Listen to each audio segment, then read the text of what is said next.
வணக்கம். அடுத்து ஐயா கண்ணதாசனும் கீதை ஆரம்பிச்சிருக்கோம். கண்ணதாசன் சொன்னாலே நம்ம நாள் பூரா பேசலாம்.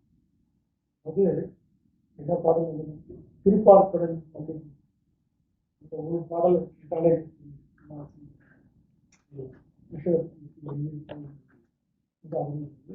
அதே மாதிரி இன்னொரு பாடல் சொன்னேன். பெருமாள் மலர்களிலே திரு மாலவன் பச்சை நிறம் பவழ நிறம் செல்விகளே ஒவ்வொரு நிறத்தையும் பகவானுக்கு கிருஷ்ணரோட மிக அழகான பாடல் இருக்கு. இது மாதிரி கண்ணதாசனை பற்றி நம்ம பேசணும்னு நிறைய பேசிட்டே இருக்கலாம்.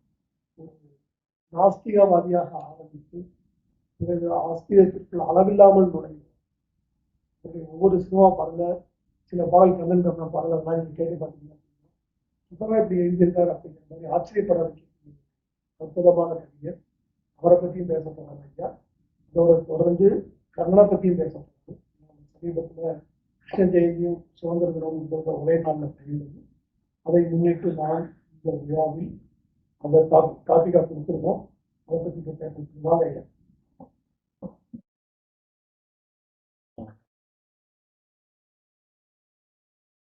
இந்த தலைப்பு கண்ணதாசனும் கண்ணனின் கீதையும் கீதையின் சார்பமும் நடிக்கிறான்.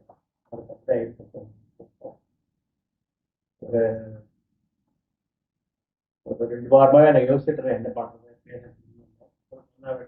தெரியல. கேட்டுட்டே இப்போ பாரதிய எவ்வளோ பேர் பண்ணியிருக்காங்க, ரிஜிஸ்ட்ரேஷன் எவ்வளோ பண்ணியிருக்காங்க. அவர் ஒரு 2-3 பேர் பண்ணிருக்காங்க. வியாழக்கிழமை சரி அடுத்து நான் எனக்கு பேரை போடாதீங்க, எனக்கு ஏதாவது தோணி பெயர் எழுத்துட்டு வந்தேன்னுட்டா நான் பேசினேன். ஸோ அதை பார்த்தீங்கன்னா எனக்கு கீதைன்னு பற்றி சொல்லணும்னு தெரியுது, எப்படி சொல்றதுன்னு தெரியல, படிச்சது கிடையாது. அங்கங்கே அந்த போஸ்டரில் பார்த்து மற்றபடி எனக்கு தெரியாது. சரி இதை நான் எழுதுறோம்னு நினச்ச போது நான் யோசிச்சு பார்த்தேன் பார்க்கலாம் அப்படின்னு. சின்னையாக அந்த ஒரு புக் இருக்கு, அதை படித்து பார்த்தேன். அது பார்த்தேன் கொஞ்சம் ஒரு மாதிரி. அப்புறம் பாரதியாரும் எழுதியிருக்காரு. ஏன்னா பாரதியாரை முதல்ல படிக்கலாம், கொஞ்சம் படிக்காது வீடு அது கொஞ்சம் உரைநடையாக இருக்கும், ரொம்ப பொயட்டிக்காக எழுதலை. அங்கேருந்து அவரோட ஸ்டைலில் எழுதியிருந்தார். தமிழே தனி, பாரதியார் தமிழ் ரொம்ப அலாதியான தமிழ். ஸோ அதை பார்த்தப்போ சரி கண்ணதாசன் கொஞ்சம் படித்து அப்புறம் அங்கே போகலாம். முதல்ல முகவரை பார்த்தேன். பாரதியாருக்கு ஒரு 10 டாபிக்ல இன்ட்ரோடக்ஷன் கொடுத்துருக்காரு கீதை. கண்ணதாசன் அதே மாதிரி 10 டாபிக் எடுத்து இன்ட்ரோடக்ஷன் கொடுத்தார் கீதை. அப்போதான் எனக்கு புரிஞ்சுது கண்ணதாசன் எப்படி பாரதியார் எப்படி தொங்கிட்டு இருந்தாரு எனக்கு புரிஞ்சுது. அது வரைக்கும் எனக்கு தெரியல. ஸோ அதுக்கப்புறம் எனக்கு உடனே இந்த கர்ணன் பாட்டு தான் ஞாபகம். அவர் எழுதின அந்த இதைய பாட்டு அது ஞாபகம் வந்து சரி அப்ப படிக்கலாம் படிக்காது. அவர் என்ன பண்ணிருந்தாரு, அவர் உரையிலே எழுதியிருக்காரு. டக்கு ஞாபகம் ஆரம்பம் ஞாபகம் என்ன எதிர்ந்தார். ஸோ அது உரைநடையில் எழுதியிருக்காங்க. அப்புறம் ஒவ்வொரு இதுக்கு ஆரம்பம் முன்னரே பொயட்டிக்காக இருந்தார். எனக்கு அந்த இதில் எனக்கு பிடிச்சிருக்கு. சரி அதை பற்றி எழுதலாம்னு யோசிச்சுட்டு இருக்கும்போது நான் ஒரு ஸ்மால் பீஸ் ஒன்று எழுதிருந்தேன். ஜூன் ஜூலை எழுதிருந்தேன் ஸ்மால் பீஸை. ஸோ அந்த ஸ்மால் பீஸ் எழுதியிருந்த போது எனக்கு அதுக்கு எப்படி முடிக்கிறதுன்னு தெரியல. ஒரு 4-5 வரையும் எழுதி வச்சிருக்கேன். ஸோ அதை எழுதிட்ட போது இப்போ எனக்கு தோணுச்சு அதை எடுத்து எப்படியாவது ரிலீஸ் பண்ணலாம். அப்போதான் எனக்கு தோணுச்சு கண்ணதாசன் அவர் எழுதினது நம்ம ஒரு இன்ட்ரோடக்ஷன் மாதிரி கொடுக்கலாம், அதுகளை கிடையாது சொல்றதுக்கு. இருந்தாலும் அவரை பற்றி கொஞ்சம் பேசலாம் அப்படின்னு ஆரம்பிச்சிடலாம். ஸோ அந்த ஒரு 4-5 லைன் எழுதுறதுக்கு முன்னாடி பின்னாடி எழுதி அதுக்கப்புறம் அவரோட பாட்டு ஃபுல்லாக டைம் இருக்காது. 18 அத்தியாயத்துக்கு அவர் எழுதுறது படிக்கிறது டைம் இல்லை. அதனால ஒரு 3-4 அத்தியாயம் நான் படிக்கிறேன். சரி முன்னாடி பேசுறவங்க எல்லாருமே கையை கட்டிட்டு பேசிட்டு இருந்தாங்க. நான் அது எழுதி வச்சிருக்கிறேன். அதனால நான் படிக்க தான் போறேன்னா பேசாததா இல்லை. கண்ணதாசனும் கண்ணனின் கீதை இதன் தலைப்பேற்றது. பகடை காயுருட்டி பாண்டவரை கை கொண்டான், வஞ்சக மாமனவன் சகுனி என பெயர் கொண்டான். ஐவரின் மனைவியாம் துருபதனவன் மகள், அவளையும் இழந்தனர் பகடையின் உருட்டலிலே. துரியோதனன் இனமரசன், உச்சாதனன் அவன் தமையன். துருபதை துகிலதன் புரிவிட முனைந்திருந்தான். பிதாமகர் பேசாதிருக்க தருமம் தலை குனிந்திடவே, நாடு இழக்கும் நாள் நோக்கி ஐவரும் தன்னிலை இழந்தன். குற்றமுள்ள நெஞ்சினராய் செய்வதறியாது செயல்பட வியலாத தொய்ந்த நெஞ்சினராய் குறுகிய உடலாய் நின்றனர். துருபதை எனும் பாஞ்சாலியோ இருகர முயற்சி சங்கு சக்கரம் திருக்கைகளில் ஏந்திடும் கருநிற கண்ணனனை அறை கூவார். அவர் சொன்ன மாதிரி 2 கையும் தூக்கி கூப்பிட்டதுனால கண்ணன் வந்தான் சொன்னார். அது ஒரு இடத்துல தான் பார்த்தேன், ரீசெண்டா படிச்சிருந்தீங்க. அவங்க முதல்ல இழுக்க ஆரம்பிச்ச போது அவங்க கொடையை பிடிச்சிட்டு இருந்தாங்க. அப்புறம் ஒரு நிலை அப்புறம் தோணுதான் இது இது உதவாது சொல்லி 2 கையும் தூக்கிட்டு கண்ணான கூப்பிட்டதுக்கு அப்புறம் தான் அவர் அருள்புரை படித்தேன். அப்ப ரீசெண்டா தான் சார். துருபதையின் அரைமடிகள் அளவிலா துகிலடித்தேன், அவமானம் தவிர்த்திங்கே அவள் மனம் காத்திட்டான். பிறந்ததங்கே பாஞ்சாலி சபதம், 10 கயவர் கூட்டத்தை அழித்திட அவள் எடுத்தாள், அன்று வீழ்த்த முடிகளே. கழித்தனர் அனைவரும் வனவாசம், 14 ஆண்டு அலைந்து திரிந்தபின் சண்டை தவிர்க்கிற தூதும் செயலிழக்க கண்ணன் போர் நாளில் துணையானார். பாண்டவரில் ஒருவன் பல்குனன் அரிச்சனன் களத்தில் பகைவராய் கௌரவர் நின்றிடக் கண்டு ஆண்டிபத்தை நழுவ விட்டான் கலங்கிய மனத்தினான். கயவர் என்னும் அவர் பொருட்டு மலிதோள் வில்லுனர் பிதாமகர் துரோணர் சான்றோரை எதிர்த்திட தயங்கினான். கண்ணனோ இது கண்டு சமயமும் இதுவென அவன் முன்னே நின்று வழங்கினான் தத்துவமான். புலன் 5 அடக்கிட வழிவகுத்தான், மனிதன் நல்வழி நடந்திட பாதை காட்டினான். ஆர்வழி ஆதாரமாய் கீதை என்னும் சாரத்தை யாழ் வாழ் மானுடம் அப்பார் வாழ் மானுடம் செழுக்க விதையாய் தூவினான். இதுவரை என் சிறுகிருக்கம் இனிவருவது கவிஞரின் வரிகள். மா தத்துவமாம் கீதையின் மகத்துவத்தை எளிய தமிழ். இது முதல்ல அந்த கீதைக்கு இன்ட்ரோடக்ஷன் ஃபுல்லாக. மீண்டவர் நாட்டின் வெற்றியை எய்திட தாண்டவி சிறப்பின் கண்ணன் சாரதி, பார்த்தான் தெருநிலை பார்த்த சாரதியாய் வளரும் வடிக்க நிற்கின்றான். கண்ணனும் பார்த்தனுக்கு தனிந்துரை செய்ததை சஞ்சயன் திருதராஷ்டிரன் தனக்கு சொல்லும் வகையில் சொல்வதே கீதை. ஆன்மா என்பது அழிவில்லாது, வாழால் கீரவும் வளரும் நெருப்பார், இருக்கவும் ஒன்னா இயல்புடைய ஆன்மா. உடலம் என்றோ ஒரு நாள் அழியும், தானழி காவிடில் தானே அழியும். ஓருடல் துறந்து மற்றோருடல் புகுந்து ஆன்மா என்றும் அழிவிலாதிருக்கும். புது புது உடல்களில் பூத்து குலுங்கும், இயற்கையை எண்ணி இட்டதோர் பணிக்கு. இது நம் கடமை, ஈஸ்வரன் ஆணை என்றே எண்ணி இப்பணி தொடங்கும். ஆத்ம ஞானம் அதனால் பெருகும், நன்னிலை பெறுவாய், நரகத்தை அடைவாய். மற்ற பலன்களை மனதில் நினைத்தால் இகவாழ்வில் நீ என்று மூட்டை.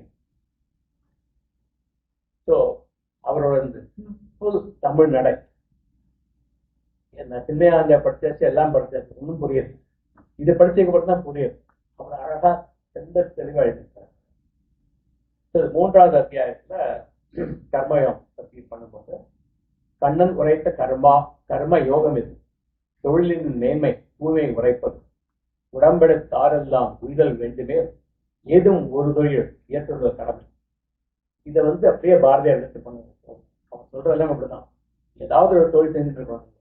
மற்ற தொழில் எடுத்துன்னு அவர் சொன்ன மாதிரி ஏதாவது சொல்லிட்டே இருக்கணும், ஏதாவது பண்ணிட்டே இருக்கணும். துறைதோறும் தோய்ந்து நின்றாலும் புலன்கள் தொழிலே புகுவது இயற்கை. ஐம்புலன் அடக்கி அறிவை பிரித்து உடலாலே செயல்படுதல் கர்மயோகம்.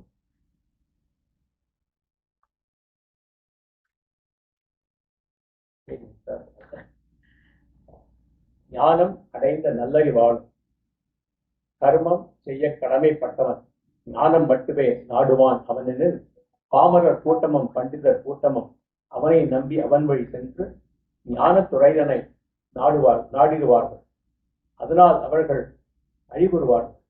தொழிலை இழந்து சோம்பல் எய்துவர், ஞானமும் இழந்து நலிந்தே அழிவர்.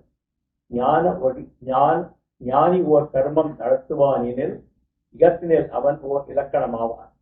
கண்ணன் உரைத்த காரிய யோகம் கர்ம யோகமாய் கணிந்தது. உள்ளத்தால் செயல்படுதல் துறவு யோகம். கடமான ஆன்மாக்கள் துறவு காணும். இடமில்லார் எப்போதும் செய்கை காண்பர். இடமென்றும் பலமென்றும் இரண்டு பக்கம். இருப்பதுவோ செயல் ஒன்று துறவு ஒன்று. கடமையென இதை செய்த போதும் வாழ்வில் கடவுள் நிலை திட்டமென கண்ணன். மறுபடி பிறத்தல் சாதல். கரணத்தின் சுத்தி புத்தி தனிவரும் பக்தி சித்தி. நாளது வாழ்வில் தோன்றும் நாரதன் மூலம் என்னை சரணடை வாழ்கள் காண்பர் சத்தியம் என்றான் கண்ணன்.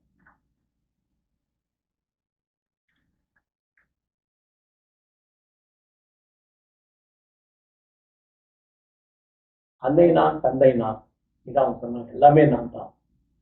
அன்னை நான் தந்தை நான், அன்று செய்யும் பாட்டு நான், ஆதார சுதியும் நானே, அகமெல்லாம் பரிசுத்தம், ஆக்கிடம் காவல் நான், அறிவதற்கு ஒருவன் நானே, மன்னுமோர் விக்கிய சாமமாம் வேதம் நான், வளரும் ஓங்காரம் நானே, பின்வரும் சதியும் நான், பிறப்பிடம் சேரிடம் பிற்கால இடமும் நானே, தன் துணை சாட்சினான், கரணியின் ஆட்சினான், பஞ்சமும் நண்பன் நானே, சொன்னதும் கண்ணனே, சொல்வதும் கண்ணனே, தோன்றுவது என்ன விஷயம். இதுதான் அந்த கண்ணன் பாட்டு. என்ன விஷயம்?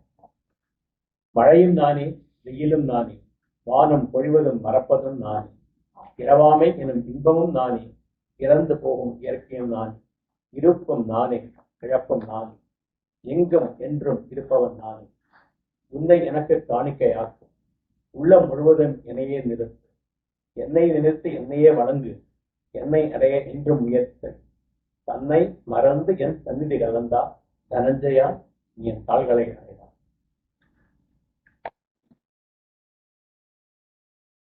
வந்து என்ன சொல்றதுன்னு தெரியல. மேல பாதியை இன்று படித்தேன், மீதியை பகிர்வேன்.